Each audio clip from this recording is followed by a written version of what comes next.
Hello guys, मैं स्वागत करती हूँ आप सबका अपने चैनल बेंजू एडिक्शन पर। अगर आप सब नए आ रहे हैं तो मेरे चैनल को लाइक, कमेंट एंड सब्सक्राइब जरूर कीजिए। और अगर आप सबने मेरे चैनल को सब्सक्राइब कर रखे हैं और अगर मेरी स्टोरी को सुनते हैं, अच्छी बात है। आइए हम अपनी स्टोरी शुरू करते हैं। पर उससे पहले मैं आप सबको बताना चाहती हूँ कि अगर आप सबने मेरी स्टोरी को पहली बार सुन रहे हैं, जाइए पहले उन पार्टों को सुन लीजिए जो पहले पार्ट मैंने एक्सप्लेन कर रखे हैं, तभी आपको मेरी स्टोरी आगे का समझ में आएगा। और बकवास नहीं करते हुए हम अपनी स्टोरी शुरू करते हैं आगे की। ज्ञान जोया का मुंह खोल देती है और कहती है, हाँ जोया, अब तुम्हें जो कहना है, जितना कहना है, शौक से बोलो। मैं तुम्हारी आज सारी बात सुनूंगी। तुम जितना चाहे उतना बोल सकते हो मेरे से अपनी दिल की बात। आखिर तुम मरने वाली जो हो। और ये ज्ञान, देखो ये ज्ञान कितनी महान है, तुम्हारी आखिरी इच्छा पूरी कर रही है। तुम्हें तो मेरा शुक्रिया कहना चाहिए। बेचारी जोया डरते डरते ज्ञान की पैर पकड़ती है, कहती है, ज्ञान, मैंने तुम्हारा आखिर क्या बिगाड़ा है, क्या कसूर है मेरा? हाँ, तुम मेरे साथ ऐसा कर रही हो। तुमने मुझसे मेरे बहन के जिंग को तो छीन ही लिया है, अब तुम मुझसे मेरे बच्चे को भी क्यों छीन रही हो? मुझे वो वापस कर दो। ज्ञान उसे अपने पैर से एक लात मारती है और दूर ढकेलती है और कहती है, ना तो तुम्हें बहन के जिंग मिलेगा और ना ही वो बच्चा। समझ गई? तुम्हारी गलती ये है कि तुम बहन के जिंग के लाइफ में आई, उससे प्यार। तुम्हारी गलती ये है कि तुम हम दोनों के बीच में आई। तुम्हें क्या लगता है कि मैं तुम्हें छोड़ दूंगी इतनी आसानी से? कभी नहीं। तुम सब देख क्या रही हो? पकड़ो इसे और बांधो इसका हाथ पर, लेके चलो गाड़ी में। जितने भी आदमी थे वो सारे कहते हैं जी में। और यह कहकर बेचारी जोया का हाथ पर बांधने लगते हैं और बेचारी जोया चीखती चिल्लाती है कि छोड़ दूं, मत करो मेरे साथ ऐसा, मैंने क्या किया है तुम लोग के साथ? फिर भी ज्ञान उसकी एक बात नहीं सुनती है और उसे अपने साथ गाड़ी में जबरदस्ती ले जाने लगती है। ड्राइवर जाकर पूछता है, मैडम हम इसे कहाँ ले जा रहे हैं? ज्ञान कहती है, हम इसे कहाँ ले जाएंगे, क्या इसे ले जाके मार डालेंगे और क्या करेंगे इसका। बेचारी जोया मुँह हाथ बंधा होता है फिर भी कर रही होती है, जैसे मानो कहना चाहती हो कि मुझे जाने दो। मगर भी ज्ञान उसकी हर बातों को हर कहती है, जोया जोया जोया, तुमने सबसे बड़ी गलती कर दी मेरे और वन के जिंग के बीच में आकर। तुम्हें इसकी सजा तो मिलेगी ही मिलेगी। तैयार हो जाओ अपनी सजा के लिए। आज तुम्हारा आखिरी, तो एंजॉय करो अपनी इस आखिरी रात को और अपनी मौत को। ये कहते हैं, ड्राइवर गाड़ी चला रहा होता है, वो कहते हैं, मैम हम इसे कहाँ ले जा रहे हैं? ज्ञान कहती है, कहाँ क्या, हम इसे यहीं ले जाकर मार डालेंगे। जो पास में ही ब्रिज है, वहाँ समुद्र, उसी में ले जाके इसको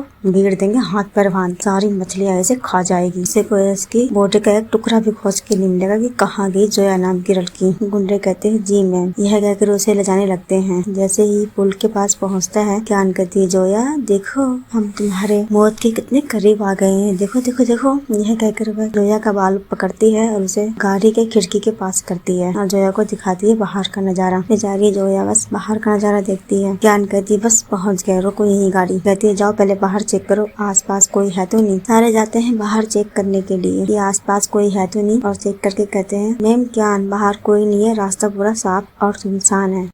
ज्ञान कहती है, तो फिर देख क्या रहे हो, चलो करो अपना काम शुरू। वो सब जोया को जबरदस्ती गाड़ी से बाहर निकालते हैं और कहते हैं, मैम गिर दे इसे। ज्ञान कहती है, तू मंत्र पढ़ना गिरने के लिए भी? गुंडे कहते हैं, जी मैम नहीं। जोया किसी भी तरीके से अपना हाथ खोलती है और गुंडे को एक घुसा दे के मारती है उसके नाक पे। वह बेचारा गुंडा जाके वही धरती पे गिर जाता है। फिर जोया अपने पैर से एक गुंडे की टंगनी मारती है और वहाँ से खुद को छुड़ाकर भागने लगती है। ज्ञान कहती है, तुम तो देख क्या रहे हो, पकड़ो उसे, किसी भी कीमत में यहाँ से बच के नहीं जानी चाहिए। वह गुंडे कहते हैं, जी मैम। और यह कहकर सारे गुंडे जोया के पीछे लग जाते हैं उसे पकड़ने के लिए। ज्ञान कहती है, ये लड़की ऐसे नहीं मानेगी, आज तो मैं इसे नहीं छोड़ूंगी जोया, तुम आज जिंदा नहीं बच सकती किसी भी कीमत में। यह कहकर ज्ञान गाड़ी में बैठती है, गाड़ी को स्टार्ट कर देती है और गाड़ी को लगा देती है जोया के पीछे। बेचारी जोया एक तो थकी हुई, ऊपर से ऐसी गंदी हालत, ऊपर से उसने कुछ दिन पहले ही एक बेबी को जन्म दिया था। कितना ही तेज भाग सकती है। ज्ञान उसके पीछे अपनी गाड़ी लेकर आती है और जोया जैसे ही गाड़ी की लाइट हॉर्न सुनती है तो वह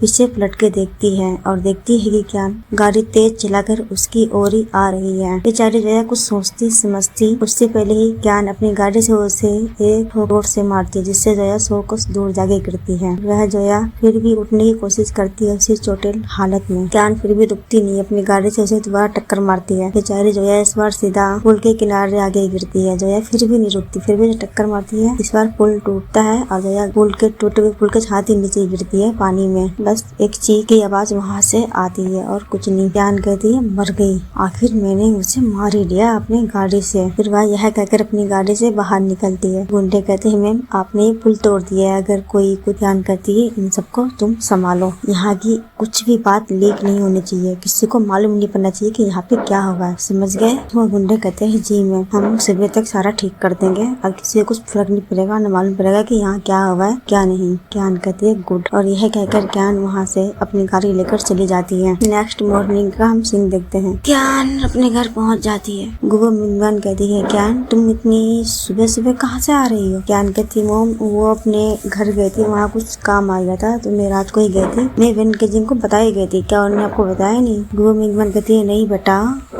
शायद वो सो गया होगा, चल कोई बात नहीं, तुम घर आ गई हो ना, जाओ ऊपर जाके फ्रेश हो जाओ, इतने में तुम्हारे लिए खाना लगवा देती हूँ। कियान कहती है जी मोम। यह कहकर कियान अपने कमरे में चली जाती है और कमरे में जाकर देखती है कि वेन केजिंग बेड में सो रहा होता है और बच्चे पालने में। कियान उन दोनों को देखती है और कहती है ये वेन केजिंग और ये दोनों ही मेरा, मैं पूरे घर में राज करूंगी। जोया तुम तो गई, अब मैं तुम्हारे जाने की खुशी में बहुत खुश हूँ, बहुत बहुत बहुत खुश। ठीक हो गया मेरे लाइफ में, वेन केजिंग को मुझे अपनाना ही होगा, तक मुझसे दूर जाएगा, कब तक मुझसे दूर भागेगा ये, आज नहीं तो कल मुझे ये अपना ही लेगा। अब हम यहाँ से 8 साल बाद का सीन दिखाया जाता है, जो कि अभी नहीं नेक्स्ट पार्ट में देखेंगे क्या होता है 8 साल बाद और कौन कौन से नए नए कैरेक्टर आते हैं। अगर आप सबको भी जानना है कि आगे क्या होगा तो आप सब बने रहे मेरे इस स्टोरी के साथ। अगर आप सबको मेरी स्टोरी अच्छी लगी है तो लाइक कमेंट सब्सक्राइब जरूर कीजिए, कि मेरी स्टोरी जैसी भी लगे मुझे जरूर बताइए, मुझे खुशी मिलेगी।